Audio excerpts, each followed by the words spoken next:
Hello guys. आज हम पढ़ने वाले हैं थ्योरम 7.2। थ्योरम 7.2 का स्टेटमेंट क्या कहता है हमें? Angles opposite to equal sides of an isosceles triangle are equal. ये हमारे पास स्टेटमेंट है थ्योरम 7.2 का।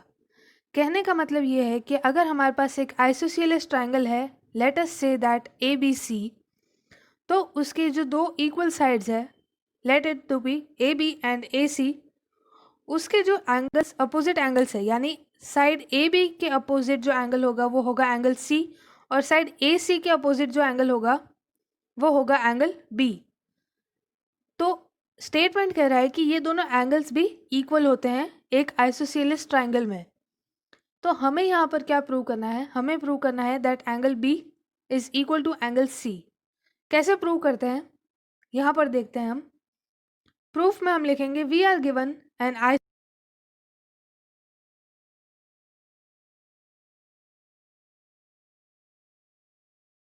जहाँ पर हमने बता दिया कि ए बी और ए सी बराबर है और ए बी सी एक आइसोसेलेस ट्राइंगल है। We need to prove that angle B is equal to angle C. ये हमें प्रूव करना है। कैसे प्रूव करेंगे? सबसे पहला step, let us draw a bisector of angle A and let D be the point of intersection of this bisector of angle A at B C. यानी कि हम यहाँ पर एक कंस्ट्रक्शन कर रहे हैं। ये जो एंगल ए है, यानी जो एंगल बी ए सी पूरा एंगल है, उसको उस एंगल पे हम एक बाइसेक्टर ड्रॉ करेंगे, यानी ऐसी लाइन ड्रॉ करेंगे जो इस एंगल को दो इक्वल पार्ट्स में डिवाइड कर देती है। यानी कि ये जो लाइन ए डी हमने बनाई है उसकी वजह से एंगल 1 और एंगल 2 फॉर्म हो रहे हैं, giving us 1 is equal to angle 2, angle 1 is equal to angle 2। ये बाइसेक्टर ए डी है हमारे पास, जो बी सी लाइन पर डी पॉइंट पे इंटरसेक्ट करता है। इतना उस स्टेटमेंट में हमने लिखा कि हमने कंस्ट्रक्ट किया है एक angle bisector at angle A which intersect the base of this triangle B C at point D. समझ में आई इतनी बात? आगे हमारे पास क्या है? ये डायग्राम है हमारे पास, ठीक है। अब हमें ये पता है कि एंगल 1 इक्वल टू एंगल 2 हमने कंस्ट्रक्शन से बनाया है।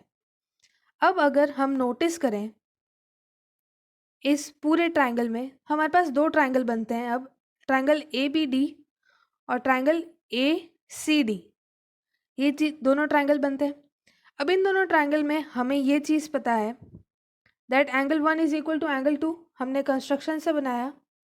तो हम यहाँ लिख सकते हैं that angle 1 is equal to angle 2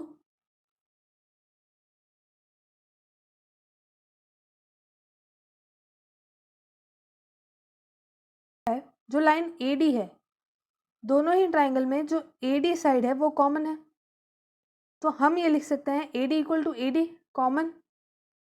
तो हमने यहाँ लिख दिया A D equal to A D which is common. और तीसरी चीज़ हमारे पास क्या है यहाँ पर?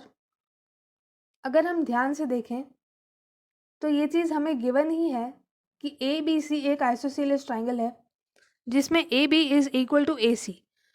तो ट्राइंगल ए बी डी की ए बी साइड बराबर है ट्राइंगल ए सी डी की ए सी साइड के। तो हम यहाँ तीसरी चीज़ हम क्या लिखेंगे?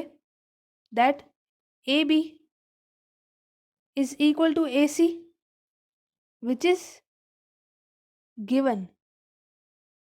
ठीक है। तो अब इससे एस ए एस कॉन्ग्रुएंसी हमें मिल जाती है। कैसे? साइड एंगल साइड, इस ट्राइंगल में भी साइड एंगल साइड। तो अकॉर्डिंग टू या from S A S congruency, कौन सी congruency? S A S congruency से triangle A B D is congruent to triangle A C D. अगर ये दोनों ट्राइंगल्स कॉन्ग्रुएंट है तो एंगल ए बी डी, यहाँ पर लिखा है मैंने, angle A B D would be equal to angle A C D by the concept of C P C T. यानी कि इन दोनों ट्राइंगल के जो ये एंगल है, एंगल ए बी डी और एंगल ए सी डी, बराबर होंगे। क्यों बराबर होंगे? सी पी सी टी के कॉन्सेप्ट से, corresponding parts of congruent triangle. So this would prove that